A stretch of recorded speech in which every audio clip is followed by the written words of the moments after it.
আমন্ত্রণ বিরতিহীন সংবাদ দুপুরে আপনাদের সঙ্গে আছে আমি সুমনা সিং এবং আমি সাফাদ্দিন ফরিদ। জানিয়ে দেব বার্তা কক্ষে সর্বশেষ।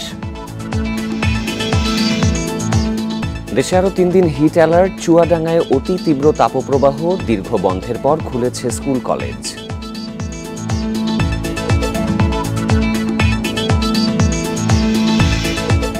বান্দরবানে যৌথ বাহিনীর সঙ্গে গোলাগুলিতে কেএনএফ এর 2 সদস্য নিহত, আটক 2, অস্ত্র ও গোলাবারুদ উদ্ধার।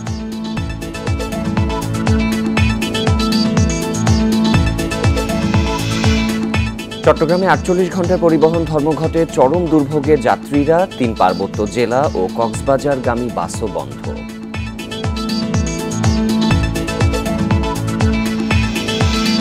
কোন শক্তির চাপে নির্বাচনে এসেছিল জাতীয় পার্টি, জাপা চেয়ারম্যানকে প্রশ্ন ওবায়দুল কাদেরের।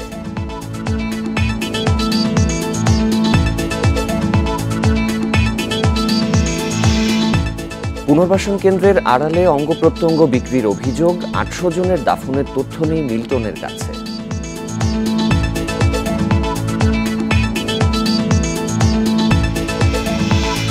এবারে জানাবো বিস্তারিত খবর। সারা দেশে তাপপ্রবাহ অব্যাহত থাকায় আজ সকালে আরও 3 দিনের হিট অ্যালার্ট জারি করেছে আবহাওয়া অফিস। চুয়াডাঙ্গা জেলার ওপর দিয়ে অতি তীব্র এবং রাজশাহী, যশোরসহ 5 জেলায় তীব্র তাপপ্রবাহ বয়ে যাচ্ছে। এছাড়া সিলেট ও চট্টগ্রাম বাদে দেশের অন্যান্য জেলায় রয়েছে মৃদু থেকে মাঝারি তাপপ্রবাহ। বৃহস্পতিবার থেকে বৃষ্টির সম্ভাবনা আছে জানিয়ে আবহাওয়াবিদরা বলছেন, দেশে টানা 26 দিন ধরে তাপপ্রবাহ অব্যাহত রয়েছে। এই মৌসুমে এত দীর্ঘ সময় ধরে তাপপ্রবাহ অস্বাভাবিক। জলবায়ু পরিবর্তন এবং ঝড় বৃষ্টি না হওয়াতেই এই পরিস্থিতি বলছেন তারা। এতে স্বাভাবিকের তুলনায় দিনরাতের তাপমাত্রা বেড়েছে 4 ডিগ্রি। আবহাওয়া অফিস বলছে, বৃহস্পতিবার থেকে ঝোড়ো হাওয়া সহ দেশের বিভিন্ন এলাকায় বৃষ্টি হতে পারে। এতে কমতে পারে তাপমাত্রা, তবে মে মাস জুড়েই তাপপ্রবাহ থাকবে।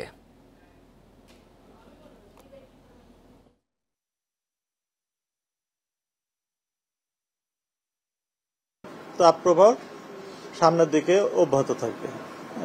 এই চলমান তাপপ্রবাহ জন্য থাকার জন্য তাপপ্রবাহ সতর্কবার্তা জারি করেছে। এটা আজকে থেকে আর পরবর্তী 72 ঘন্টা অব্যাহত থাকবে।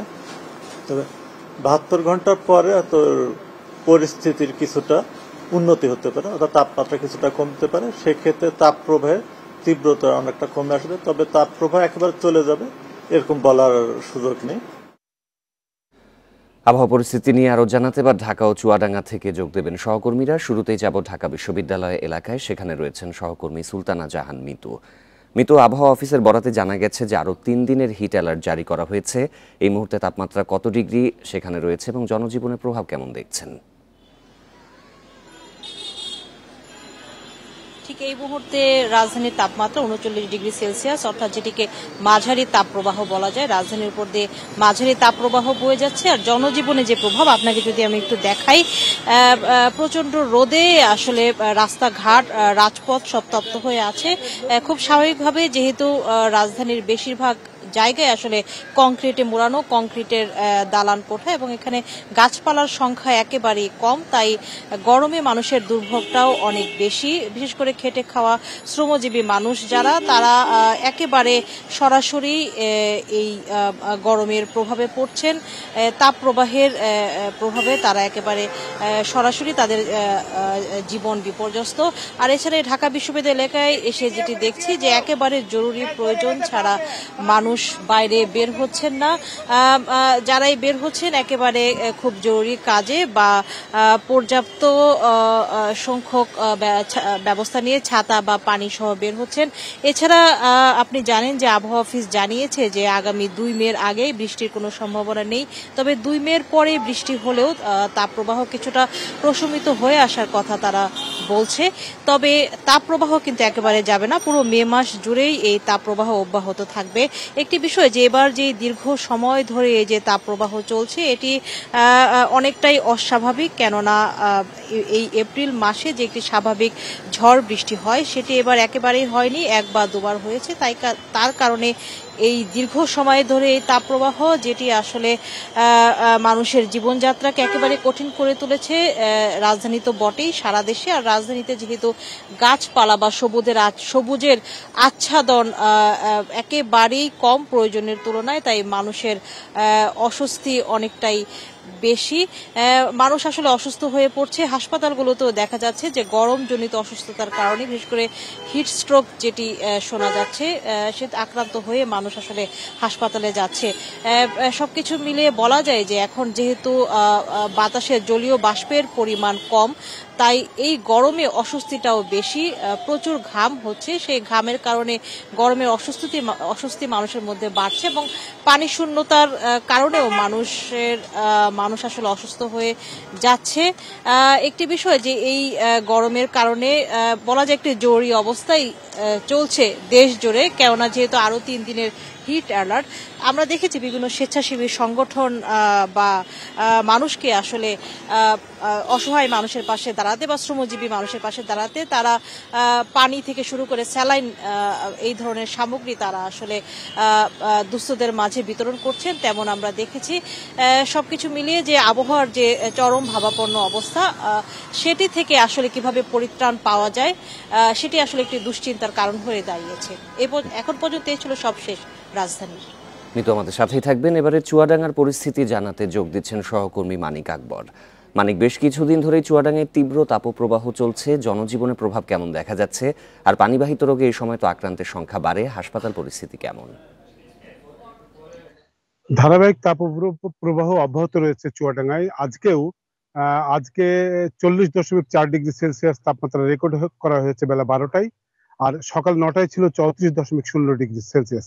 তো সকাল 9টায় যে 34 ডিগ্রি 34.0 ডিগ্রি সেলসিয়াস তাপমাত্রা রেকর্ড করা হয়েছে, এটা কিন্তু বেশ কয়েকদিনের চেয়ে সকালের দিকের তাপমাত্রা বেশি। তো সঙ্গত কারণে আজকেও ধারণা করা হচ্ছে যে বেলা 3টে এবং সন্ধ্যা 6টায় যে তাপমাত্রা আমরা আবহাওয়া অফিসের কাছ থেকে পাবো, তাতে একটি বিষয় এখন থেকেই অনুমান করা যাচ্ছে, সেটা হলো তাপমাত্রা 41 কিংবা 42 ডিগ্রি অতিক্রম করতে পারে, যে অবস্থায় কিন্তু গত 2-3 দিন ধরে চুয়াডাঙ্গার মানুষ আছে। তো সকাল থেকে এই অবস্থা থাকছে প্রতিদিনই প্রায়। তো সকাল থেকে যে সূর্য দেখা যাচ্ছে গনগনে তাপ দিচ্ছে সকাল থেকে একেবারে সন্ধ্যা অবধি, যে কারণে মানুষ কিন্তু অসুস্থ হয়ে পড়ছে। এবং যারা নিম্ন আয়ের মানুষ, যারা ভ্যান রিক্সা চালান, দিনমজুর শ্রেণীর মানুষ, যারা বাজারে এসে মুটে মজুরের কাজ করেন, শ্রম বিক্রি করেন, এবং যারা কৃষি শ্রমিক, যারা সকালেই মাঠে চলে যান কাজের আশায়, তাদের কিন্তু অবর্ণনীয় দুর্ভোগ পোহাতে হচ্ছে। এই তীব্র গরমের মধ্যে তাদের কাজ করতে হচ্ছে। আর বেশিরভাগ কৃষি শ্রমিক যারা খুব সকালে মাঠে এসে কাজ করছেন, তারা কিন্তু বেশি সময় কাজ করতে পারছেন না, তারা হাঁপিয়ে উঠছেন এবং তারা দ্রুত বাড়ি ফিরে যাচ্ছেন। তারা বলছেন যে মাঠে আসলে প্রখর সূর্যের নিচে কাজ করা বেশ কষ্টসাধ্য, এবং এই কারণেই তারা খুব সকালে মাঠে আসছেন এবং যত দ্রুত সম্ভব তারা ফিরে যাওয়ার চেষ্টা করছেন।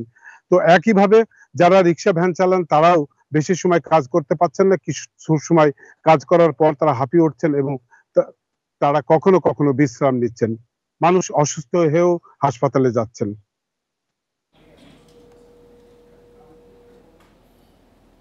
ঢাকা ও চুয়াডাঙ্গা থেকে তাপপ্রবাহের খবর জানাচ্ছিলেন সহকর্মীরা।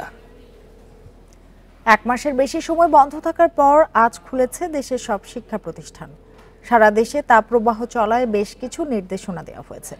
প্রাইমারিতে সকালে শিফটের ক্লাস সকাল 8টা থেকে 9:30 পর্যন্ত এবং দ্বিতীয় শিফট পৌনে 10টা থেকে 11:30 পর্যন্ত। তবে বন্ধ রয়েছে প্রাক প্রাথমিক। আর গরমের মাত্রা না কমা পর্যন্ত অ্যাসেম্বলিও হবে না। ঈদের ছুটি শেষে স্কুল কলেজ খোলার কথা ছিল 21শে এপ্রিল, কিন্তু তীব্র দাবদাহের কারণে ছুটি বাড়ানো হয় 27শে এপ্রিল পর্যন্ত। সারা দেশে 30 এপ্রিল পর্যন্ত হিট অ্যালার্ট জারি রয়েছে এখনো। এদিকে আগেই জানানো হয়েছে 4 মে থেকে শুধু মাধ্যমিকে শনিবারও ক্লাস হবে। দীর্ঘদিন স্কুল খোলার পর স্কুলে আসতে পারছে, ওদের স্বতঃস্ফূর্তভাবেই ওরা ক্লাস করছে, তেমন কোনো সমস্যা হচ্ছে না মনে হয়। স্কুলে এসে অনেক ভালো লাগছে আর ক্লাস করতেও ভালো লাগছে। আমরা এতদিন পরে স্কুলে এসেছি, আমাদের ভালো লাগছে, কিন্তু আরেকটা ফ্যান হলে ভালো হতো। গরম একটু প্রচন্ড গরম, এটা বাসায় গরম, রাস্তাঘাটেও গরম, স্কুলেও গরম। গরমটা প্রচন্ড, এটা বাচ্চাদের জন্য একটু অসহ্য করি। কয় যে মা একটু গরম, কেমনে কি করবো, তাহলে সময় অল্প সময় দিয়ে যদি ক্লাস করে তো ভালো। তাপপ্রবাহের মধ্যেই খুলেছে স্কুল কলেজ, তবে তীব্র গরমের কারণে শিক্ষার্থী উপস্থিতি কম। বিরূপ আবহাওয়ায় শিক্ষার্থীরা যাতে অসুস্থ হয়ে না পড়ে সেজন্য বিশেষ নজর রাখছে শিক্ষা প্রতিষ্ঠানগুলো। এজন্য মন্ত্রণালয়ের নির্দেশ মেনে নেওয়া হয়েছে সব ব্যবস্থা।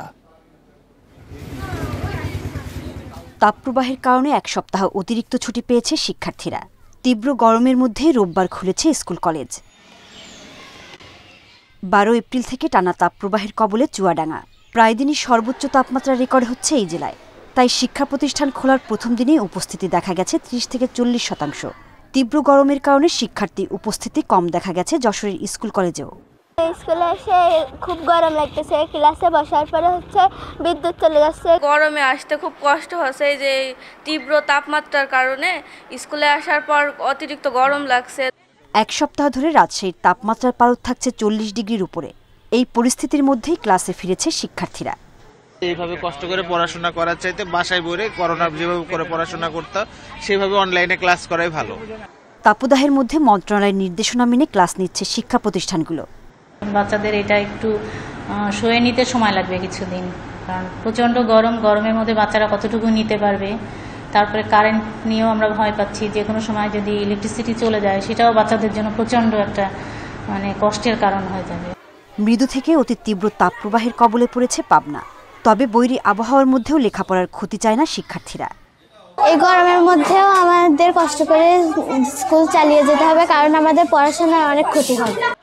গরমের মধ্যে ক্লাস শুরু হলেও শিক্ষার্থীরা যাতে অসুস্থ হয়ে না পড়ে সেজন্য বিশেষ নজর রাখছে খুলনার স্কুলগুলো। ক্লাস ঠিকমতো হচ্ছে, তবে স্টুডেন্টের সংখ্যা একটু কম আর আছে, তারা ক্লাসেই থাকে, মাঠে দৌড়াদৌড়ি করছে না। আমাদের শিক্ষকরা সবাই সেদিকে খেয়াল রাখছে। বরিশাল চাঁদপুরে ক্লাস শুরুর প্রথম দিনে শিক্ষার্থী উপস্থিতি দেখা গেছে তুলনামূলক কম। মন্ত্রণালয়ের নির্দেশ অনুযায়ী শিক্ষা প্রতিষ্ঠানে হয়নি অ্যাসেম্বলি। সোহেলি জাহান, ইন্ডিপেন্ডেন্ট নিউজ। বান্দরবানের থানচি রুমা সীমান্তে যৌথ বাহিনীর সঙ্গে গোলাগুলিতে 2 KNF সদস্য নিহত হয়েছে। এ সময় আটক করা হয় আরও 2 জনকে। ভোরে সীমান্তবর্তী বাতলাইট এলাকায় এ ঘটনা ঘটে। এ সময় ঘটনাস্থল থেকে 3টি আগ্নেয়াস্ত্র, বিপুল পরিমাণ গোলা বারুদ, ওয়াকিটকি ও অন্যান্য সরঞ্জাম উদ্ধার করা হয়। বান্দরবানের অতিরিক্ত পুলিশ সুপার হোসেন মোহাম্মদ রায়হান কাজেমি জানান, 2 জন KNF সদস্য নিহতের খবর পেয়ে পুলিশ ঘটনাস্থলে যাচ্ছে। মরদেহ উদ্ধার করে ময়না তদন্তের জন্য বান্দরবান সদর হাসপাতালে আনা হবে। তবে এখনও সেসব এলাকায় যৌথ বাহিনীর অভিযান চলমান রয়েছে। স্থানীয়রা জানান, মধ্যরাত থেকে সকাল পর্যন্ত বাতলাইট এলাকায় প্রচণ্ড গোলাগুলির খবর পাওয়া যায়। গোলাগুলি থামার পর স্থানীয় বাসিন্দারা 2 জনের মরদেহ দেখতে পেয়ে পুলিশকে খবর দেয়।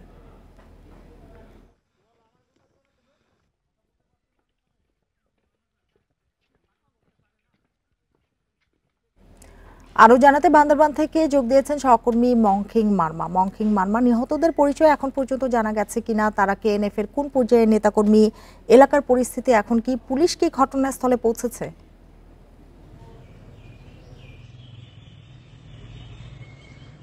দেখুন, এখনো পর্যন্ত যে 2 জন KNF এর সদস্য গুলিতে নিহত হয়েছে তাদের পরিচয় কিন্তু এখনো পর্যন্ত পাওয়া যায়নি। আমরা এখানকার স্থানীয় যে জনপ্রতিনিধি আছেন, এখানকার স্থানীয় যে পুলিশ প্রশাসন আছে, সবার সাথে কথা বলার চেষ্টা করেছি।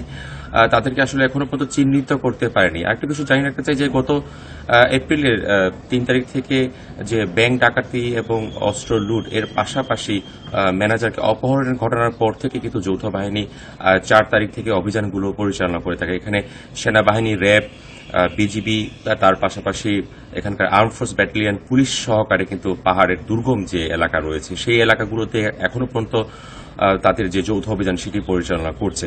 এই যৌথ অভিযান যখনই টহলগুলো বের হয়, আমরা এখানকার যে নিরাপত্তা বাহিনী যারা তাদের সাথে কথা বলার চেষ্টা করেছি, তারা যেমনটি জানিয়েছেন, তারা যখনই টহলে বের হয় বা এই অভিযান পরিচালনা করার চেষ্টা করে, তখন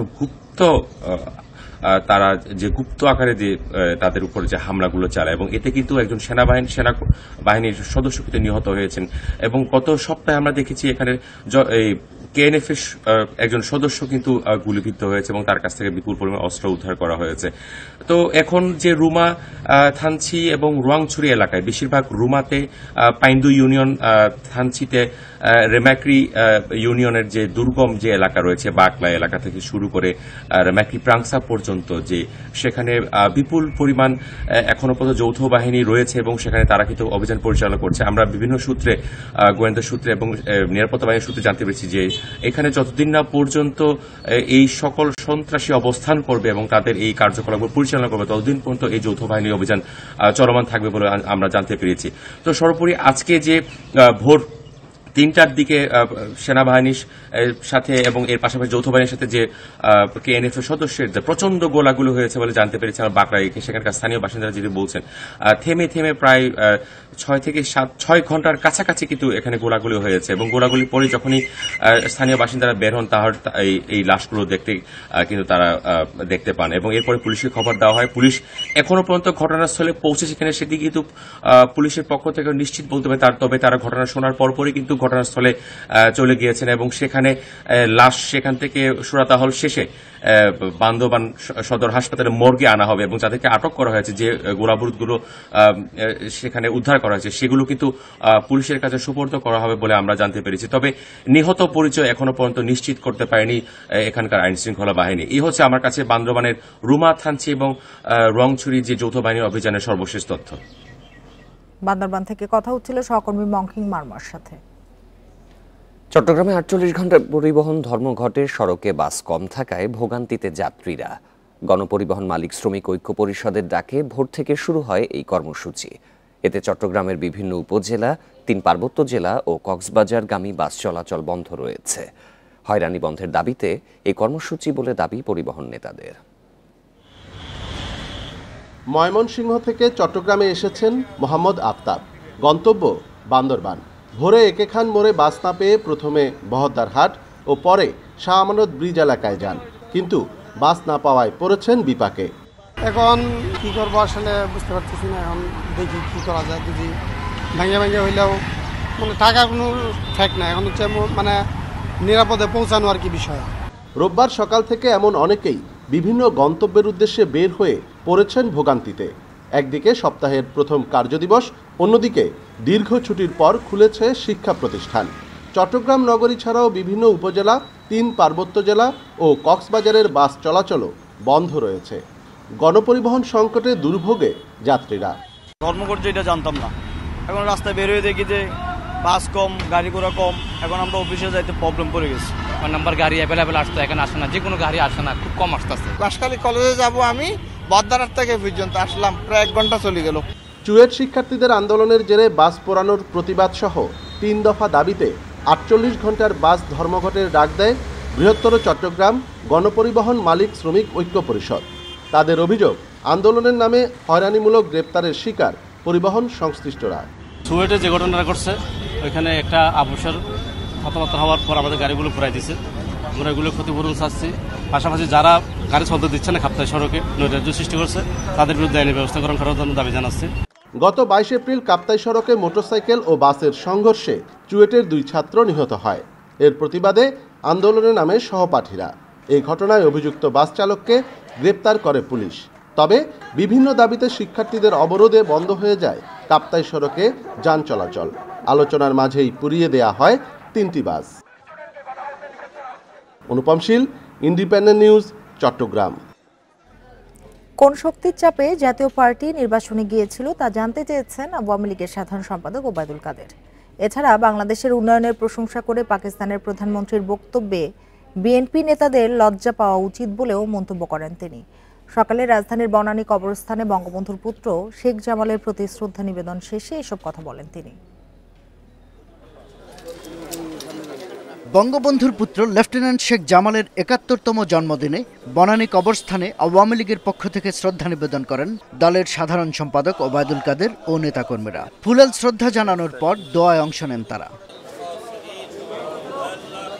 বীর মুক্তিযোদ্ধা শেখ জামালের জীবনের উপর আলোকপাত করে তার আদর্শ লালনের তাগিদ দেন ওবায়দুল কাদের। চাপের মুখে জাতীয় নির্বাচনে অংশ নেওয়ার বিষয়ে শনিবার জাতীয় পার্টির চেয়ারম্যান জিএম কাদেরের বক্তব্য নিয়ে এক প্রশ্নের জবাবে কাদের বলেন, জাতীয় পার্টির জন্ম বন্দুকের নল থেকে। জন্ম তো বন্দুকের নল থেকে, তারা গণতন্ত্রের মধ্য দিয়ে আসেন। ফ্রি অ্যান্ড ফেয়ার ইলেকশন হয়েছে, এখানে কোনো বিদেশি শক্তির চাপ ছিল, আমরা কোনো চাপ অনুভব করিনি। তিনি কোন কারণে, কার চাপে ইলেকশনে এসেছেন সেটা তাকেই পরিষ্কার করে বলতো। বাংলাদেশের অব্যাহত উন্নয়ন নিয়ে পাকিস্তানের প্রধানমন্ত্রী শাহবাজ শরীফের প্রশংসার প্রতিক্রিয়ায় বিএনপি নেতাদের বক্তব্যের কঠোর সমালোচনা করেন ওবায়দুল কাদের। শাহবাজ শরীফের বক্তব্যে তাদের লজ্জা পাওয়া উচিত, কারণ তারা বাংলাদেশের উন্নয়ন দেখতে পায় না, কালো চশমা পরে। তারা শাহবাজ শরীফ যা দেখে সেটাও দেখে না, কেন সেটা তাদের জিজ্ঞেস। আওয়ামী লীগের পাশাপাশি যুবলীগ সহ অন্যান্য সহযোগী সংগঠনের পক্ষ থেকেও বনানী কবরস্থানে শেখ জামালের প্রতি শ্রদ্ধা নিবেদন করা হয়। শাহাদাত স্বপন, ইন্ডিপেন্ডেন্ট নিউজ, ঢাকা। ৮ জেলার ১৯ ইউনিয়ন পরিষদে চলছে ভোটগ্রহণ। সকাল থেকেই কেন্দ্রগুলোতে দেখা গেছে উল্লেখযোগ্য ভোটার উপস্থিতি। এর মধ্যে লক্ষ্মীপুরে এক ইউপি সদস্য প্রার্থীকে মারধরের অভিযোগ উঠেছে। এছাড়া নীলফামারীর জলঢাকা ও রাজশাহীর কাটাখালী পৌরসভায় মেয়র পদে উপনির্বাচনেও চলছে ভোটগ্রহণ। ১৩ বছর পর ভোট লক্ষ্মীপুরের ৫ ইউনিয়নে। তাই সদর উপজেলার দালালবাজার, দক্ষিণ হামছাদি, তেওয়ারীগঞ্জ, বাঙ্গাখা ও লাহারকান্দির মানুষের আগ্রহের যেন কমতি নেই। রোববার সকাল থেকে কেন্দ্রে ভোটার দেখা গেছে চোখে পড়ার মতো। ১৩ বছর পর ভোট হইতেছে, ভোটাররা অতি উৎসাহে তাদের নিজ নিজ প্রার্থীকে পছন্দ মতো ভোট দিতেছে, কোনো প্রকার ঝামেলা ছাড়াই। ভোট এই পর্যন্ত আমরা দেখতে আসছে সুস্থ হচ্ছে, আমরা নির্বিঘ্নে ভোট দিতে পারছি। ৫ ইউনিয়নে চেয়ারম্যান পদে প্রার্থী ২৮ জন, সদস্য পদে ২২৫ জন ও সংরক্ষিত ওয়ার্ডে লড়াই ৬৩ জনের। ভোটার সংখ্যা ১,২২,৯২৮ জন। ৪৬টি কেন্দ্রে পুলিশ আনসারের পাশাপাশি মোতায়েন করা হয় বিজিবি, র্যাব। কোনো পক্ষ থেকেই কোনো ধরনের কোনো অসুবিধার আমরা কোনো অভিযোগ পাইনি। পুলিশের উপস্থিতি রয়েছে প্রত্যেকটা কেন্দ্রে, যথেষ্ট পরিমাণে মোবাইল এবং স্ট্রাইকিং টিম রয়েছে। আমরা সার্বক্ষণিক মুভমেন্টের উপরে রয়েছি। দিনাজপুরের বিরল উপজেলার ৩ ইউনিয়নের ভোটে ১৫টি কেন্দ্রকে অধিক ঝুঁকিপূর্ণ হিসেবে চিহ্নিত করে নেওয়া হয় প্রস্তুতি। তবে ভোটের পরিবেশ নিয়ে সন্তুষ্টি প্রকাশ করেন ভোটাররা। কক্সবাজারের ঈদগাঁও উপজেলার ৫টি এবং রাজশাহী, বরগুনা, সাতক্ষীরা ও ব্রাহ্মণবাড়িয়ায় একটি করে ইউনিয়নে ভোট গ্রহণ হয় রোববার। রোদের মধ্য দিয়েও আনন্দ সহিত এই ভোট কেন্দ্রে এসে আমরা শান্তিপূর্ণভাবে ভোট দিতে পারছি। এবিলকে যে ভোট দিয়েছি মনের আনন্দ, খুবই আনন্দ, এবং রোদ যে গায়ে গায়ে লাগছে তাও আমরা মনে করি না যে রোদ গায়ে লাগছে। এদিকে নীলফামারী জলঢাকা পৌরসভার মেয়র পদে উপনির্বাচনে উল্লেখযোগ্য ভোটার উপস্থিতি দেখা গেছে। একই চিত্র দেখা গেছে রাজশাহীর কাটাখালী পৌরসভার মেয়র পদে উপনির্বাচনেও। Reshmi Nandi, independent news. Child and old age কেয়ারের মিল্টন সমাদ্দারের বিরুদ্ধে তদন্ত শুরুতে এখনও আনুষ্ঠানিক অভিযোগ পাওয়ার অপেক্ষায় পুলিশ। দাফনের আগে মরদেহে কাটাছেঁড়া দেখে স্থানীয়দের দাবি, এর আগে শরীরের অঙ্গ প্রত্যঙ্গ তুলে নেওয়া হয়েছে। অন্যদিকে প্রায় ৮০০ জনকে দাফনের কোনো তথ্য প্রমাণ দেখাতে পারেননি মিল্টন। নিজেই স্বীকার করেছে এক্ষেত্রে নিয়ম নীতি না মানার। মিল্টন সমাদ্দার অনুদানের টাকায় মিরপুরে চালান child and old age care নামে এই পুনর্বাসন কেন্দ্র। এখানে আশ্রিতদের দাফনের সময় শরীরে কাটাছেঁড়ার চিহ্ন দেখার দাবি। ২০১৪ সালে প্রতিষ্ঠার পর থেকে ৯৫০ আশ্রিতকে দাফনের দাবি করেছেন মিল্টন। তবে মাত্র ১৫০ জনের ছবি বা তথ্য প্রমাণ আছে তার কাছে, বাকি ৮০০ নিয়ে নেই কোনো তথ্য। নানা সময়ে একই নামে একাধিক ব্যক্তিকে দাফনের স্বীকারোক্তি দিচ্ছেন তিনি নিজেই। একই কবরস্থানে যখন আমরা আজকে আমার ৩ জন বাবা মারা গেছে বা ২ জন মা মারা গেছে, ৪ জন মারা গেছে, তখন একজনের রসিদ মনে করেন কারো একজন আত্মীয়র পরিচয় দিয়ে একটা স্লিপ করে আনা যায়, কিন্তু সেকেন্ড বার বা বারবার যাদের কিছুই নাই আর আমাদের সব একই জন বারবার নিজের দাদি নানি পরিচয় দিয়ে মাটি দিতেও তো স্টাফরা চায় না। স্বীকার করতেছে কি? এটা তো আমি বললাম যে আমি এভাবে করছি। ২০২০ সাল পর্যন্ত এই পুনর্বাসন কেন্দ্রের মরদেহ গোসল করানো হয়েছে পাশের বাইতুস সালাম মসজিদে। তবে মরদেহে কাটাছেঁড়ার দাগ দেখে সন্দেহ হলে এর ভিডিও করার কথা বলেন স্থানীয়রা। এরপর আর সেখানে মরদেহ পাঠাননি মিল্টন। দোতলায় ম্যাচ আছে, তো ম্যাচের দিকে তুমি নামবা, নাইমে এগুলো ভিডিও করবার ছবি তুলবা। যে এই কথা বলা হয়েছে তারপর থেকেই আর একটা লাশও পাঠায়নি। ওরা বুঝতে পারছে যে লোকজন দেখে ফেলছে এরকম কিছু, এরপরে গোসল করানো বাদ দিছে আর কি। একই দাবির মুখে অনুদান দেয়া লন্ডন প্রবাসী এক ব্যক্তির কাছ থেকে টাকা নেওয়া বন্ধ করেন মিল্টন।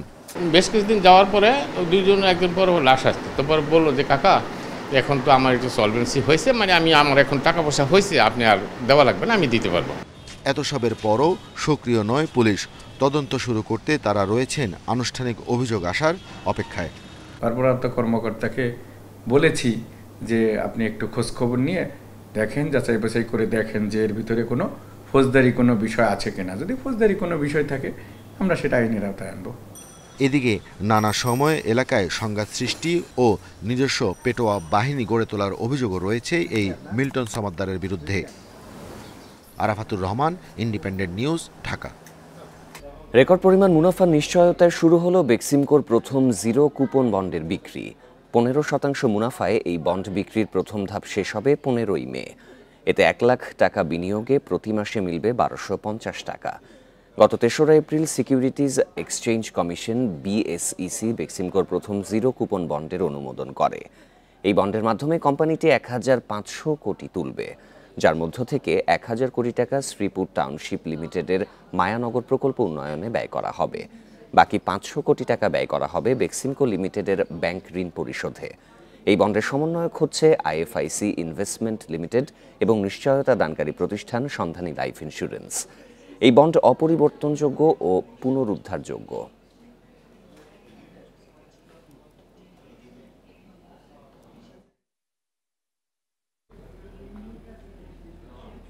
ব্যক্তিগত উপাত্ত সুরক্ষা আইন 2024-এর খসড়ার বেশ কিছু উপাদানে তথ্য সুরক্ষার চেয়ে নিয়ন্ত্রণ প্রাধান্য পেয়েছে বলছে টিআইবি।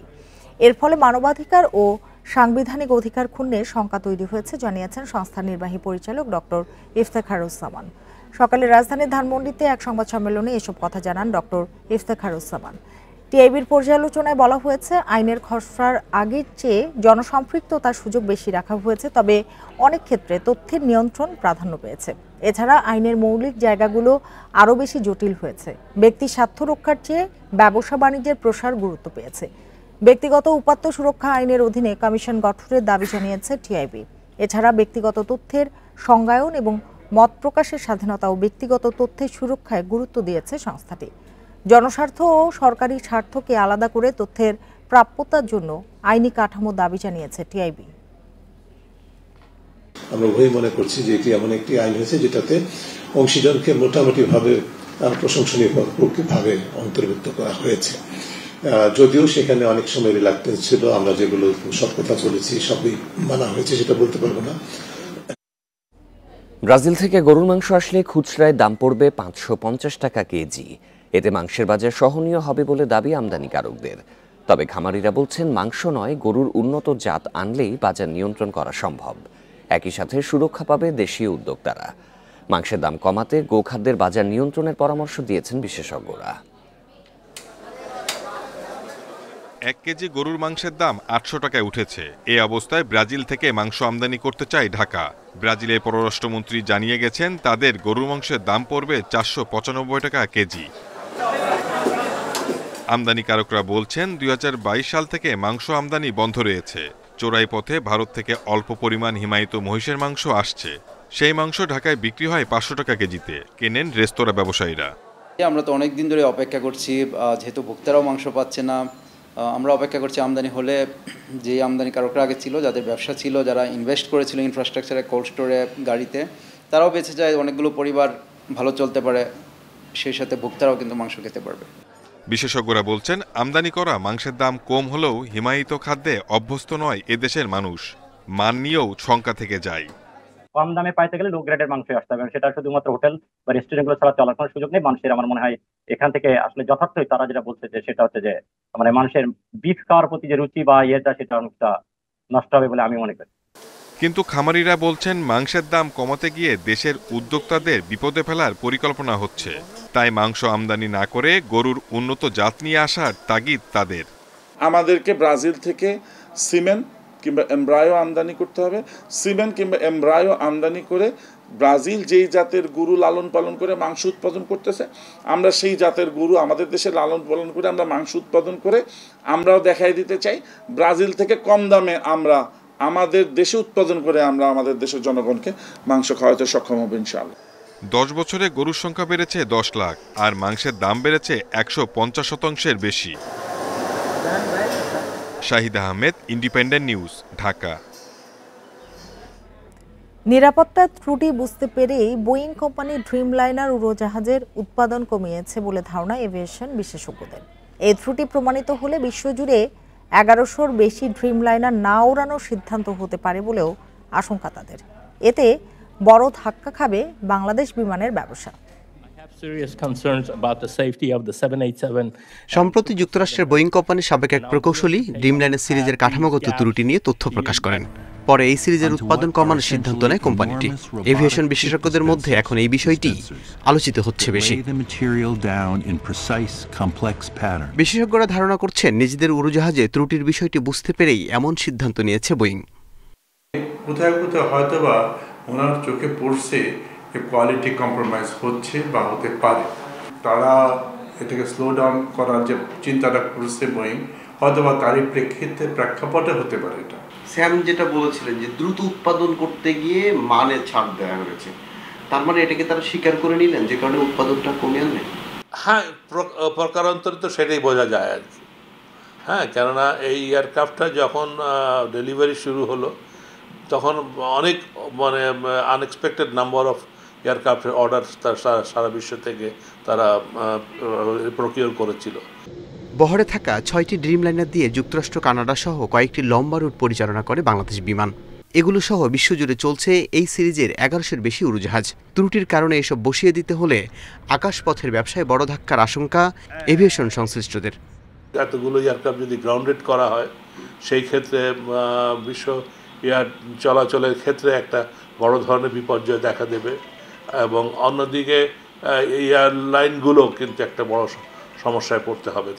এর আগেও 737 ম্যাক্স উড়োজাহাজে ত্রুটি নিয়ে আলোচনা উঠেছিল। এর জেরে প্রায় 400 বিমান না ওড়ানোর সিদ্ধান্ত নেয় বোয়িং। সবশেষ গেল শুক্রবার যুক্তরাষ্ট্রের একটি বিমানবন্দর থেকে ওড়ার কিছুক্ষণ পর বোয়িং 767 উড়োজাহাজের জরুরি বহির্গমন স্লাইডার খুলে যাওয়ার ঘটনা ঘটে। আল আমিন হক অহন, ইন্ডিপেন্ডেন্ট নিউজ, ঢাকা। এই ছিল বিরতিহীন সংবাদ দুপুরে। ইন্ডিপেন্ডেন্ট টেলিভিশনের সব খবর আরো বিস্তারিত জানতে চোখ রাখুন ফেসবুক, ইউটিউব এবং এক্সে। ধন্যবাদ সবাইকে।